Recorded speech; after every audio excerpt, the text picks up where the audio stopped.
writing in 4 voices.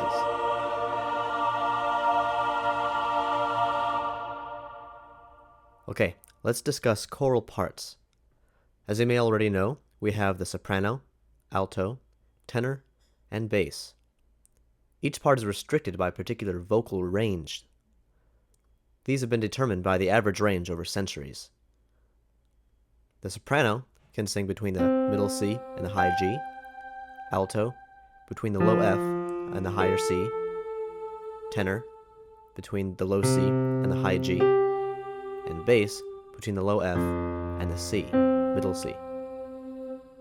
Whatever part you sing, especially if you're soprano, I'm sure you're saying, I can sing higher than that, or I can sing lower than that.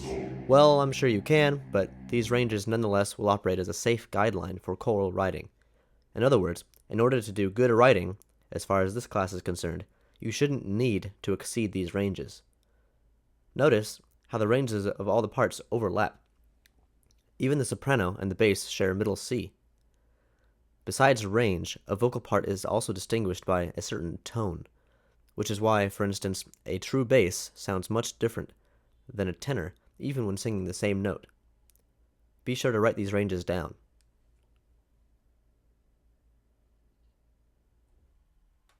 Now, say we want to arrange a 3-note triad for these 4 voices. Since there are 3 notes, the root, the third, and the fifth, and 4 voices, obviously one of the notes is going to have to be doubled. But does it matter which one? Over the last 300 years, some composers and music theorists have attempted to create a complex system of rules governing exactly when to use what kind of doubling. But you should be glad to know that I'm not teaching you any of that. Instead, we will follow 3 simple guidelines for doubling. First, the default for major and minor chords is to double the root of the chord. One of the roots will be in the bass. That is, if the chord is in root position, as it most commonly is. The other root can be in any other voice, such as the soprano, or the tenor, or the alto.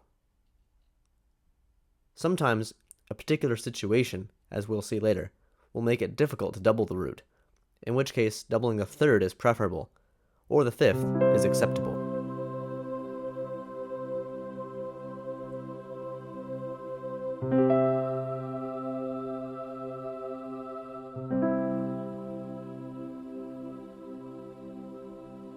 Finally, tones with a strong resolution tendency are known as sensitive pitches. For instance, the leading tone. Sensitive pitches should not be doubled. For example, in the key of C, B is the leading tone. So if we were voicing a G chord, the leading tone would be the third. So we would need to avoid doubling it. Instead, we would double the root, or the fifth, if we must. How you choose to arrange the notes of a chord over the parts is called a voicing. In this case, the one on the left is a problematic voicing. This is an important point. Different voicings of the same chord can sound subtly or drastically different. Let's talk about voicing. Back to our C chord. This can be arranged in either open or closed position. Closed position are when the upper 3 voices, usually referred to as upper voices, are arranged as close as possible, where no other chord tone could fit in between.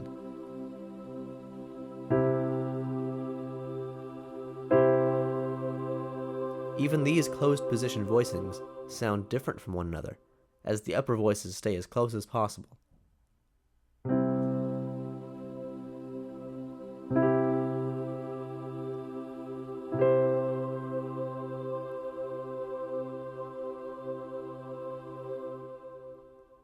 In an open position voicing, the upper voices are simply not placed as close as possible.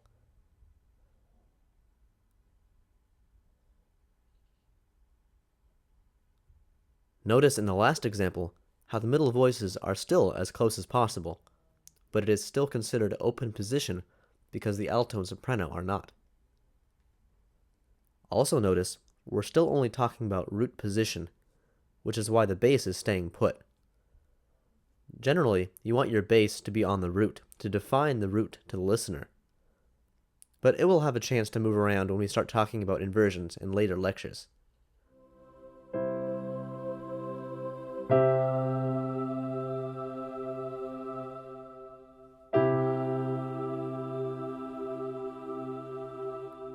Though there is perhaps a musical context for any voicing, some voicings are generally considered bad voicings. For one, in order to keep a good ensemble blend, it is good not to exceed more than 1 octave distance between upper 3 voices. This first example is good, while this middle example is only okay, since there's exactly 1 octave distance between the tenor and the alto. This third example, however, is problematic, since there is more than 1 octave distance between the alto and the soprano. This fourth example is good, because the distance rule only concerns the upper 3 voices, so the distance between the bass and the tenor can be as wide as you want it to be. This is because the bass is more rich in overtones, and thus fills a wider range. Generally speaking, an open-voiced chord will offer the best effect, as well as give you the best options for moving forward.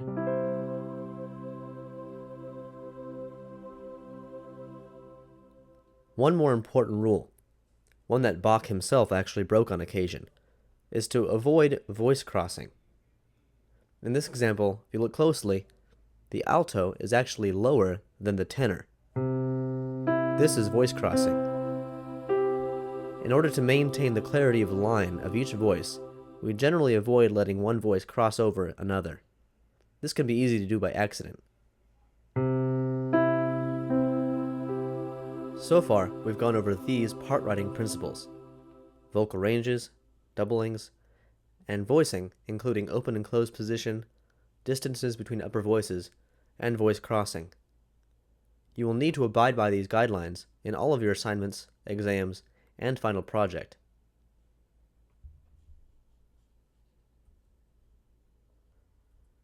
Practice time.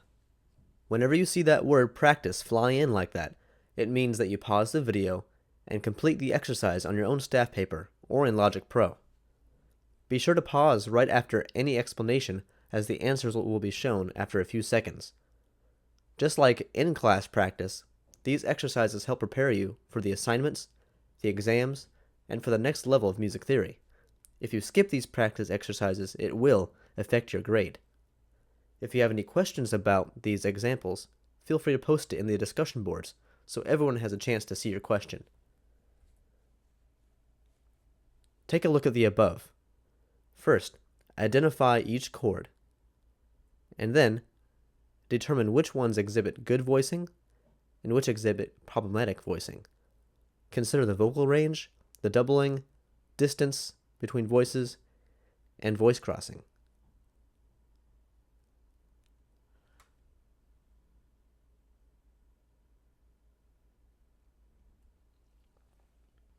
Now, check your answers.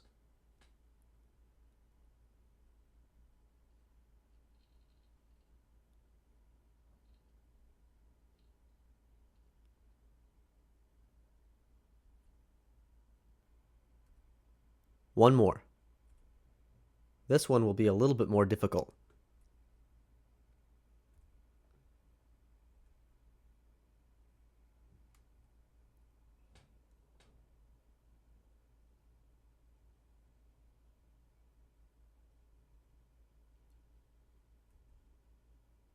Now check your answers. The first one is okay. It has a doubled fifth, which is not the preferred voicing, but it's okay. The second one is bad. There's no fifth in the chord. Third one is good. The fourth one is bad because of voice crossing between the alto and the tenor.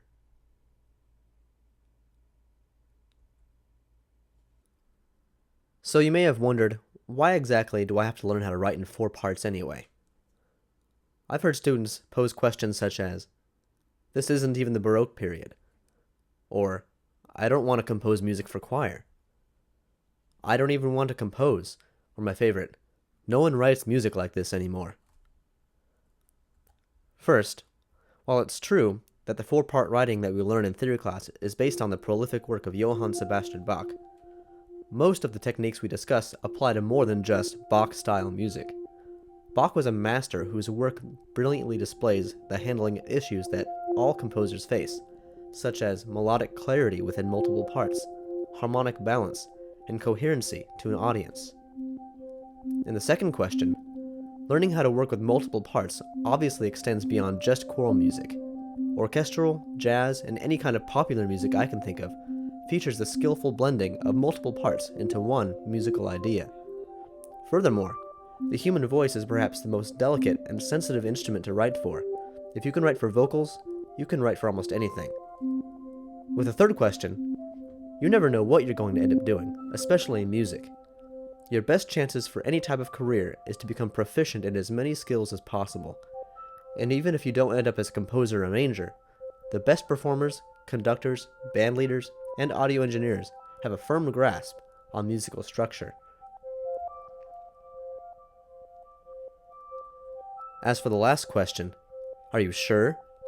Those who say this usually haven't yet taken steps outside of their comfort zone. But as the styles of now have a way of changing rapidly, you owe it to yourself to deepen your knowledge and learn the skills of versatility. Understanding the foundation of how today's music came to be will enable you to grasp what makes it good and equip you to adapt to, or even create, newer sounds. Overall, only asking the question, how does this help me, will only limit your development to what you know now. You came to college to learn, to grow, and to make the most of your strengths, as well as identify weaknesses. So instead, ask, how can I deepen my understanding and become more well-rounded?